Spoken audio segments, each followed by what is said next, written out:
Step number one to getting more kills is to make sure that you have the correct settings. If your controller's not set up the right way, it's going to be very difficult to have good movement and to hit shots consistently. If you don't have the right audio settings, it's going to be very difficult to hear footsteps and get information. And even your interface is crucial to getting information. So today, we're going to be going over those three things, making sure that you have all the correct settings so that you can start dropping more kills. Let's get into it. So I did go ahead and give you sections down below so that you can easily jump around if you want. But let's go ahead and jump into controller settings. Now, let's talk about button layout first, and I've got a few different options for you that you can run based on whether you have paddles or not, what you feel most comfortable with. But first thing that we need to talk about with button layout is flipping this. On Xbox, you're going to hit X. On PlayStation controller, you're going to hit square. And what this does is it makes your bumpers or your L1, R1 your shoot and aim down sight. It makes it a little bit quicker than the triggers in the back because of just the response time and the nature of how they're actually set up. A lot of people run flipped. I highly recommend it. It's going to take a little bit of getting used to, but at the end of the day, it makes that response time a little bit quicker,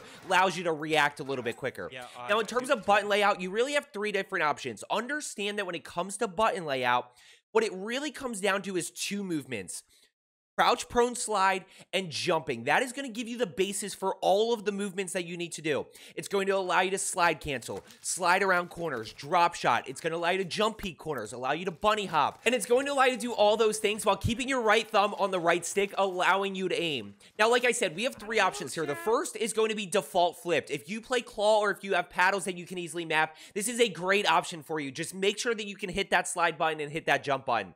Next up, we have tactical flipped, which is a very popular option. Reason being is it makes your right stick crouch, prone, slide. So you're going to push that right stick in. It allows you to easily crouch, prone, slide, which allows you to slide cancel, allows you to drop shot, all while keeping your right thumb on the right stick to continue aiming.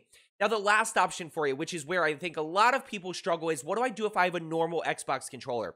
That is where bumper jumper tactical flip comes in. It is very weird. It takes getting used to. But if you have a normal controller and want to have good movement, this is really your only option. Why? Because it makes your right stick crouch, prone, slide. It makes your left trigger or your L2 on a PlayStation controller jump, meaning you can slide cancel while keeping that right thumb on the right stick. You don't have to take it off to hit A to jump or something like that. This allows you to easily do that. Easily meaning once you get used to it, once you get a little bit of practice, it's going to take some getting used to, but it's the best alternative if you have a normal Xbox controller or normal PlayStation controller. So bumper jumper tactical flipped. Next up, I want to talk about Deadzone. What is Deadzone? Deadzone is basically the minimum threshold for moving that stick to actually register. So let me show you what I mean. I'm going to put my right stick minimum Deadzone all the way down. And notice that I have stick drift here. That's the most important thing, is limiting stick drift. A lot of you have it. Well, how do you fix it? You basically just start bumping this number up, your right stick minimum input Deadzone, up until it stops moving, until that crosshair stops moving. Why? Well, we have to fight recoil as it is. We don't want any external factors coming in, like our crosshairs already moving before we're even trying to adjust. We don't want to fight our stick drift and recoil at the same time. So I'm going to keep bumping this up to a 0.1. Notice my crosshairs are still moving, and a lot of you do need to do this. So my crosshairs are pretty much good right there, and I actually know my numbers around a 0.15.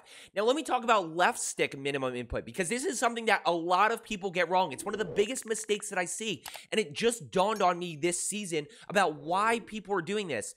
Notice right now, my character is not moving. My character's not moving at all. So why would I put this number up to even with my right stick? That doesn't make any sense. As soon as I want my character to move, I want that to react. So why am I putting this minimum input Deadzone on my left stick when I don't have any stick drift? Put that down to 0. As soon as I push that left stick forward, I want my character to respond. Next up, we're going to go to max. I leave that at 0.99. That is default right there. Now let's jump into sensitivity. Let's really dive into this, finding that perfect sensitivity. Is there a perfect sensitivity? Absolutely not. There is not. You got to find out what's comfortable. What I would say is that my console players try out a little bit higher sensitivity. Try out like a 1010, try out like a 99, and we're going to talk about custom sensitivity per zoom as well. You definitely want custom sensitivity per zoom on, because it allows you to customize it based on each zoom. So my sensitivity is an 8.7. I want you to know that these numbers do not have to be even. Why do I say that? Well, when I control recoil, I tend to be a little bit heavier when pulling down. I tend to be really good horizontal tracking wise, but at the end of the day, I pull a little bit heavier down. So I want my vertical stick sensitivity a little bit lower. So I run an 8.7. These numbers don't have to necessarily be even. Now let me differentiate between sensitivity and custom sensitivity per zoom, your ADS sensitivity multiplier essentially. So this is your sensitivity, right? What is your sensitivity when you're not ADS'd? Now, when I zoom in, and I want you to know that my custom sensitivity per zoom is around a 0.7 or so.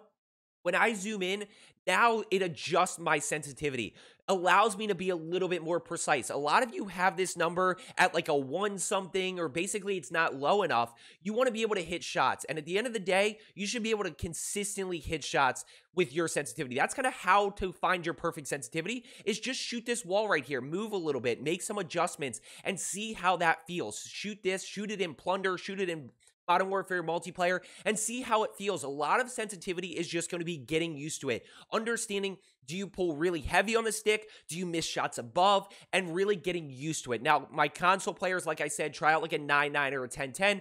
Reason being is I want you to be a little bit snappier to make up for that FOV disadvantage a little bit. But then when we're ADS'd, you can still track really well by keeping this a little bit lower. So there's what my sensitivity looks like, 8.7 for the actual, out of zoom, horizontal stick sensitivity, vertical, and then my ADS multipliers are really around a 0.7 with a 0.8 for 4x, and then that's all sniper stuff that I keep at 1. Now, in terms of my aim response curve type, I go with dynamic here. I go with dynamic. A lot of people ask about standard and linear. Just know that a lot of the pros are running dynamic here. In terms of aim assist, I have standard aim assist on, and I have scale aim assist with FOV off, disabled here.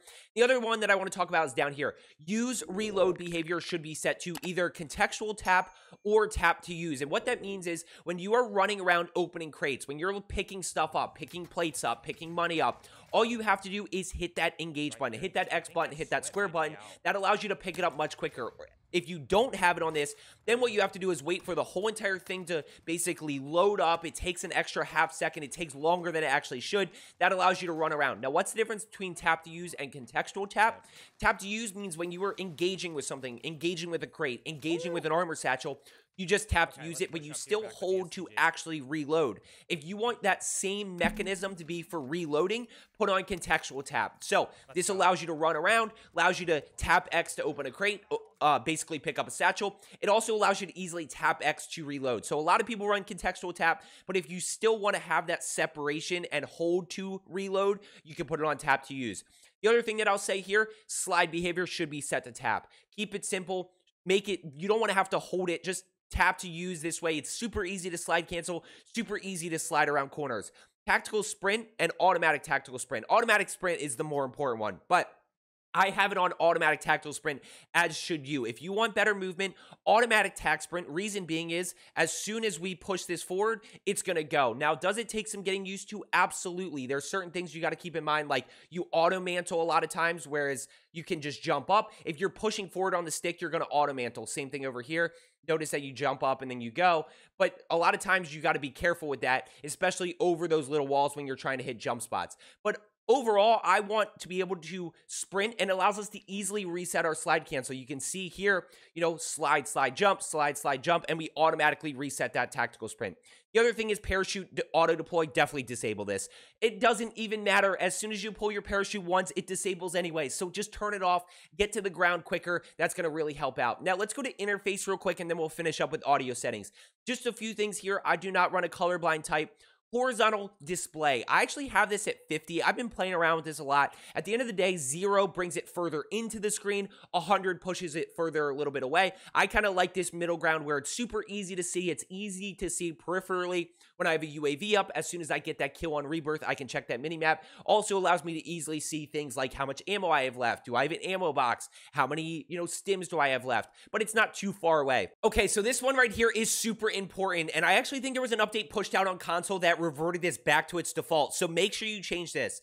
Your minimap shape should be square and your minimap rotation should be enabled. This is going to make it much easier to understand where people actually are. Your minimap shape square gives you more information, and your rotation allows you to easily understand the direction of where people are. Why? Because your minimap shape is always facing the same way that you are. It's easy to understand whether somebody's to your left, to your right, behind you, in front of you, instead of having to, figure it out when the map is not rotating.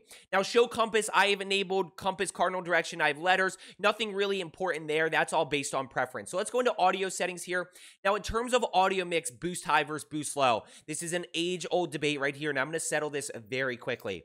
There is no correct setting. It is all based on your headset. Some people boost high is better. Some headsets boost low is better. And I actually learned this because one of my friends put on my headset and he runs boost low. And then he listened to my game and he was like, oh, it makes sense why you run boost high. This is so much clearer. It really depends on your headset and your frequency. Try out both. See which one you hear footsteps better with. Now, master volume. I have this set to 80. This is the global volume. This is all of the stuff going on around you. Precision airstrikes. This is the plane flying in the beginning. This is everything that is going on around you. So I have this set to 80. And by the way, there's one crucial setting that I have. I'm sorry, for PC players only, that I'm going to show you right after this in terms of audio. Music volume, I have it 0. You don't need music in-game. There's no need for it. Just turn it off. Dialogue volume, super crucial here because you don't want to miss stuff like enemy UAV overhead, enemy flying in. So I have this set at 60. I don't want the guy yelling in my ear that there's an enemy flying in, but I do need to be able to hear that. So I have this set to 60. Effects volume. Now, this is stuff like shots being fired and footsteps and whatnot. Your effects volume is in-game effects. So this I have at 100. Cinematics volume doesn't really matter.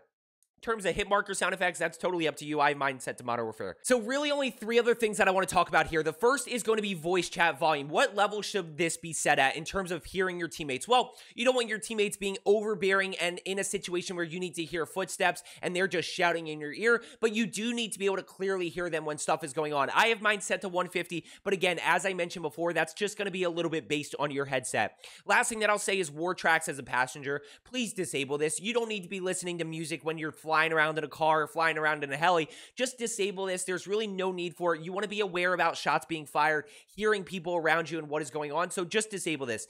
Now for my PC players, the one thing that I want to talk about is this application that I learned from Captain X called SoundLock. Essentially what SoundLock does is it limits the output of a volume. So you basically set a level and the volume cannot go over that level. Well, why is it so beneficial? Well, it allows us to set our max volume in game and in our headset much louder, but when something happens like a precision airstrike or the plane is flying in and you get that blaring sound in your ear, it actually limits that. So it does not go over a certain threshold, allowing you to make your volume louder, hearing footsteps better, hearing shots being fired. But because it limits the maximum output, those precision airstrikes aren't going to be deafening to you. So try out SoundLock, see how you like it. It definitely takes some getting used to. It's going to sound really weird at first, but I promise you it is a huge benefit. So I hope you found today's video helpful. Try out these settings, go drop high kill games. Let's get better today, and I will see you tomorrow.